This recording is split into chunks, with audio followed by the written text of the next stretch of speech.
Pues hoy os voy a hablar de una de mis aves preferidas, el halcón peregrino.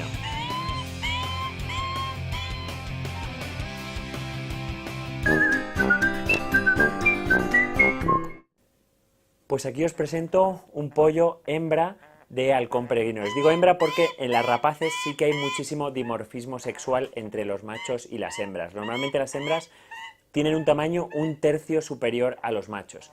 Y quiero hacer este vídeo del halcón peregrino y dedicarle tiempo porque es una de las aves o el ave rapaz más mundialmente distribuida, ¿no? Habitan prácticamente todos los lugares del globo terráqueo, con excepción de Nueva Zelanda o incluso montañas muy altas o el interior de selvas tropicales muy densas, donde se ha visto que sí que hacen migraciones, pero no llegan a criar. El halcón peregrino, originariamente, criaba o cría en acantilados, en roca, pero hoy en día se ha adaptado fenomenal a vivir en muchas ciudades, como por ejemplo tenemos los madrileños la suerte de tenerle criando en alguno de los edificios emblemáticos de nuestra comunidad, porque es tan cosmopolita y se ha acostumbrado tanto a vivir tan cerca del hombre. Muchas veces no sabemos lo cerca que llegan a estar de nosotros, pero que incluso hasta en las terrazas de algunos de los pisos de grandes ciudades, como puede ser Madrid, lo podemos encontrar. Tiene uno de los vuelos y uno de los desplazamientos más rápidos del mundo. Los halcones peregrinos tienen una técnica cazando que se ha utilizado ancestralmente en cetrería, es que vuelan por altanería. Su técnica de vuelo es subir, volar altísimo hasta convertirse en un punto prácticamente invisible y caer en picado hacia su presa y literalmente acuchillarla en velocidades que se han llegado a medir que rondan los 400 kilómetros por hora. O sea, no hay ningún otro animal en el mundo que haga un desplazamiento a 400 kilómetros por hora. Para ello ha tenido que adaptar toda su anatomía. Es muy parecida, si os fijáis, a lo que sería un proyectil. Es una cabeza pequeñita con unas alas muy anchas, súper musculado, fijaos qué espalda, y hace esta forma de triángulo. Esta forma es así para penetrar en el aire como digo, a velocidades que son, bueno, bajan, realmente cuando bajan en un picado van haciendo incluso un ruido, van cortando el viento con las alas y llega a hacer hasta incluso un silbido según cae, ¿no? Y hacen unos picados, realmente ver a uno de estos animales cazar es extraordinario, es espectacular. Como os digo, desde hace ya miles de años se han utilizado, el hombre los ha utilizado en la cetrería, se han domesticado.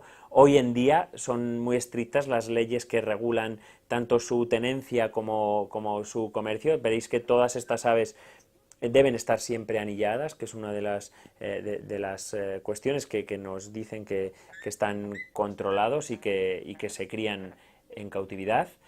Y en concreto, esta es una hembra, como os he dicho, es un 30% más grande que un macho. Las hembras de halcón peregrino, dependiendo de la subespecie, porque hay muchas subespecies, como os digo, el falco peregrinus, que es la especie, es una ave cosmopolita, es mundial, tiene distribución por todo el globo, pero sí que es verdad que en cada parte ha habido una subespecie diferente.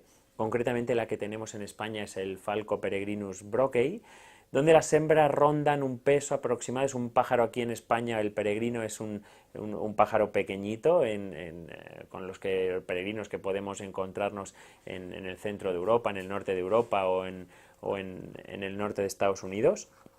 Las hembras suelen pesar ya adultas entre 850, raro es la que llega a 900 gramos, y los machos suelen rondar los 550, 600 gramos en peso gordo, ¿no? Cuando se les mete a cetrería, el arte de la cetrería, el cazar estos otros pájaros, porque son aves que son ornitófagas, ¿no?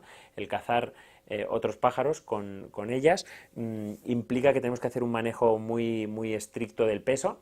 Normalmente de su peso gordo adulto suele rebajarse un 10%, para que estas aves se puedan ser entrenadas y puedan ser manipuladas y puedan ser domesticadas, entre comillas, porque nunca se llegan a domesticar, es un animal bastante salvaje, pero sí que lo que hacemos es que tolere la presencia humana, ¿no? Cuando se ha criado cerca del hombre, que es lo que solemos hacer ahora, que estas aves se críen en contacto cercano con el ser humano y que no reconozcan al ser humano como un enemigo, es una de las cosas más importantes para poder manejarlas sin problema. Más características es que evidentemente son ornitófagos, comen solamente otros pájaros, y sanitariamente también os quiero hablar un poco porque eso le trae problemas. O sea, un ave que come otras aves, pues fundamentalmente palomas, o sea, la presa por excelencia del halcón peregrino es la paloma, aunque aquí en España también depredan bastante sobre la perdiz roja y se utiliza mucho para la caza de la perdiz roja. Fundamentalmente su presa ideal es la paloma bravía. De hecho, en las ciudades depredan mucho sobre palomas bravías. Y como sabéis, las palomas pues son portadoras de muchas enfermedades que le pueden transmitir a estos animales. Y vemos, de hecho, muchos problemas por ese motivo. Es muy importante que se lleve un control de sus heces y un control de parásitos. Los parásitos suelen ser uno de los problemas más frecuentes en este tipo de aves, en aves rapaces.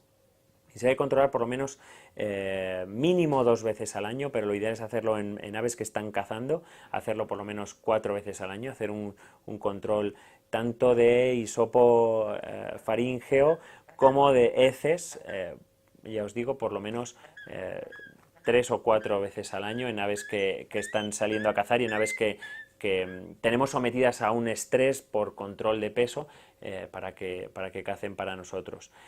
Más características, bueno, ya veis, sí que os quiero hablar del plumaje. Algunos de vosotros lo veréis y diréis, pues no me parece como los halcones que yo he visto.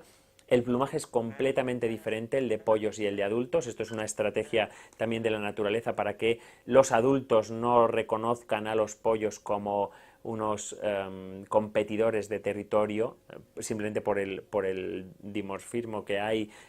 Tiene diferentes colores. Ahí estáis viendo que esto es un jaspeado y el color es marrón, cuando realmente el adulto, el fondo del pecho es prácticamente blanco con la espalda gris.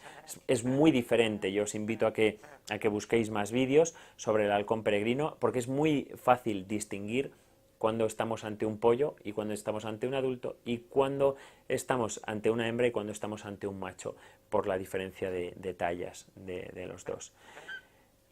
Otra de las cosas que veréis también en pollos es la cera del pico, todavía está azulada, todavía no se ha puesto amarilla. También el reborde de los ojos se tiene que poner más amarillo y las patas se ponen más amarillas normalmente con la edad. También este jaspeado también se diferencia mucho con respecto a la alimentación que está recibiendo. Los betacarotenos naturales, halcones que están depredando sobre aves del campo directamente, tienen un color amarillo bastante más intenso. Es importante también la exposición a la luz del sol que tenga, muchos factores que influyen en la pigmentación de estas aves.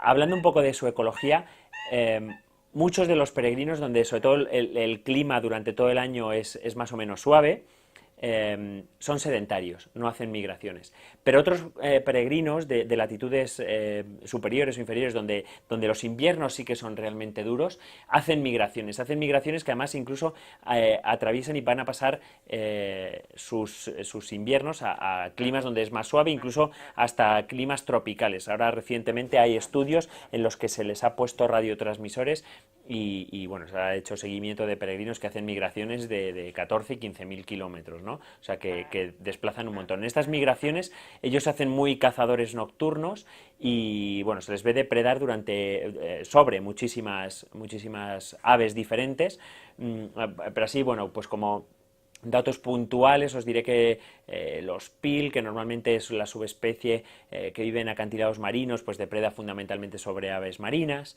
Se ha visto que bueno, nuestra subespecie, los brokei, son muy ornitófagos y depredan fundamentalmente sobre la paloma y sobre la perdiz. y bueno, en Centro Europa los peregrinos depredan también gaviotas en la ribera de los ríos, y bueno, ahora los que más cercanos están a las ciudades pues depredan mucho sobre las palomas de la ciudad, por eso es un nuevo hábitat para ellos, ¿no? Estos edificios pues un poco suplementa los acantilados, a muchos de los acantilados donde ya ellos no pueden vivir porque su hábitat pues se ha deteriorado mucho, ¿no? Como os digo, siempre en condiciones naturales crían en acantilados, aunque algunas de las subespecies también se les ha visto criar en huecos de árboles, sobre todo en Estados Unidos, en coníferas enormes, pues en huecos de estas coníferas grandes. Su pareja se queda de por vida, son bastante fieles, sobre todo cuando la pareja ya reproduce durante 2 o 3 años seguidos, no va a cambiar de pareja a no ser que haya un accidente. Entonces en este caso, si se muere uno de la pareja, sí que buscará otra pareja de reemplazo. Los machos suelen tener un nido bastante fijo, que suelen utilizar 2 o 3 plataformas a lo sumo para reproducirse, y cada año pues varía poco su posición. Mantienen un territorio que en las mejores de las condiciones se separan del competidor 1 kilómetro, 1,5 kilómetros, pero normalmente es más, porque eso les asegura, estas competiciones por el lugar, les asegura que van a tener las presas suficientes. Se piensa que la adaptación de que el macho sea más pequeñito que la hembra biológicamente tiene mucho sentido, porque depredan sobre tamaños diferentes, de tal manera que, por ejemplo, nuestro broquei se ha visto que el macho caza más pajarito y presa pequeña, ave pequeñita, y la hembra sí que depreda pues, incluso llegan a depredar sobre patos y aves más grandes. Por tanto, entre el macho y la hembra no se hacen competencia a la hora de tener sus presas, y aumentan el rango de abanicos. Estas hembritas pueden llegar a poner 3, 4 o como mucho 5 huevos, de los que normalmente van a salir adelante 2 o 3 pollos. Pero sí que es verdad que durante el primer año la mortalidad en pollos es altísima, incluso se cree que supera el 50%. Se ha visto en diferentes estudios que esa mortalidad es superior al 50%, pero sí que es verdad que una vez pasado el primer año de vida ya la mortalidad cae aproximadamente a un 15, un 20%. Y en condiciones normales en la naturaleza llegan a vivir aproximadamente los 15 años, aunque en condiciones ya manejadas por el hombre, donde la comida no les falta y donde los cuidados veterinarios pueden ser pues más estrictos, sí que se ha visto algunos ejemplares que llegan a vivir incluso hasta los 20 años, ¿no? Es un ave que, por supuesto, no recomendamos para nada como mascota, no son mascotas, no son amigables. Él está aquí conmigo porque realmente, bueno, pues hemos convivido juntos y tolera mi presencia. Llegan a conocer a su dueño, aunque perfectamente pues tolera, en este caso a ella la veis que está tolerando las luces de la cámara y demás, pero conocen perfectamente a su dueño. Y bueno, es una relación un poco de...